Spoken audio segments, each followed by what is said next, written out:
Hi folks, Milan Navita here, your Deputy Director of Planning, giving a recap of 3 projects that went to the Board of Supervisors this week for review and approval. First project was Roblar Road Quarry, then we heard the Freestone Cheese Shop appeal, and finally a solar project just outside of Petaluma on Bodega.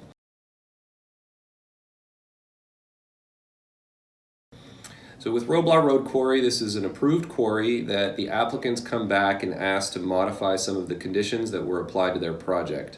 There's really 3 things at issue here. One is some changes that they wanted to make to the intersection design at Stony Point and Roblar Road. The second was the relocation of Americano Creek along the property frontage to pull the creek away from Roblar Road.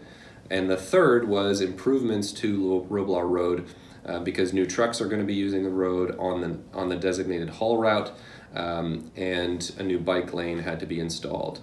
So the applicant was requesting to narrow the required roadway width and improvements because they were having challenges acquiring the right-of-way in order to be able to build out the road width that was approved. Ultimately, the board reviewed the items and approved the intersection modifications and approved the relocation of Americano Creek in principle. There was a straw vote that was taken. And on the third item, there was also agreement in principle. However, they charged staff to go back with the applicant and work through the right-of-way dimension and whether acquisition was truly not possible from the neighbors in order to accommodate that wider road. So staff now has 90 days to work with the applicant to figure out whether or not the neighbors would be amenable to expanding that right-of-way and allowing a wide road dimension, or if that right-of-way couldn't be acquired, then the board would move forward with considering a narrower right-of-way. So we'll be hearing back this item within 90 days once staff is able to work with the applicant in order to make those offers and negotiations with property owners to see how much right-of-way is available.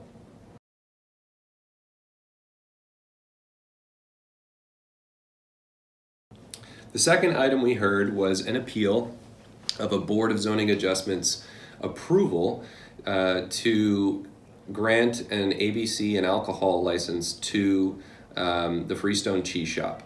The cheese shop has been in operation for a few years. It was approved back in 2012 under a use permit within the Freestone area, and the applicants had come in, or the cheese shop owners came in requesting to now also be able to sell alcohol, fine wines and beer and ciders in their shop.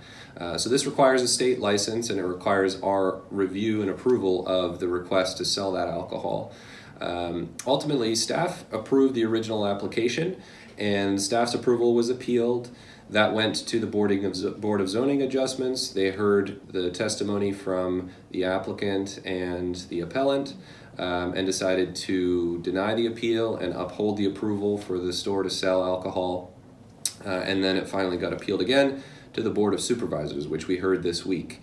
The board upheld staff's decision and the Board of Zoning Adjustments decision. They denied the appeal, and they granted the cheese shop the ability to sell alcohol within their premises. The basic grounds for the approval were the limited impacts associated with the sale of alcohol. There was no physical expansion of the operation, no physical expansion of the building. There was no anticipated increase in the number of uses or impacts because of the sale of alcohol. So the board felt that the revision was appropriate. And so that got approved on a 5-0 vote from the board.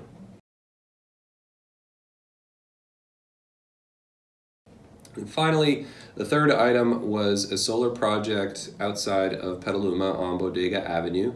This is a project to develop solar panels that would track the sun on a parcel set off of Bodega Avenue. The key issues here, this was a continuance from a previous hearing. The key issues here were that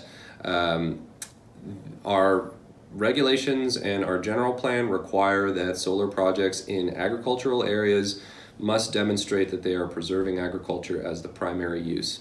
That was really the crux of the discussion, and so staff came back this week to present more information on that aspect of the project.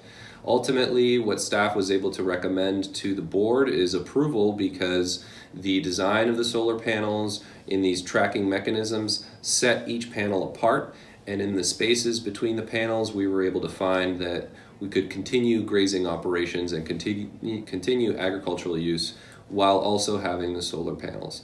We were able to confirm that there was no issue of overconcentration of solar panels, so too many solar panels within agricultural areas and rural areas.